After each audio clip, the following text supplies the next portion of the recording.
Hi, this is Scrap Artisan. Um, when you do craft project, I think you use Teflon sheet, and I use Teflon sheet often.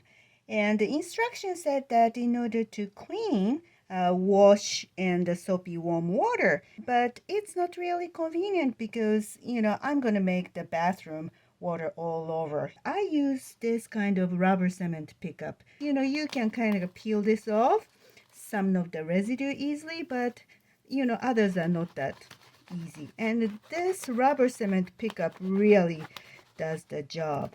So kind of like, even though this kind of small, the residue easy to pick up pretty cleanly.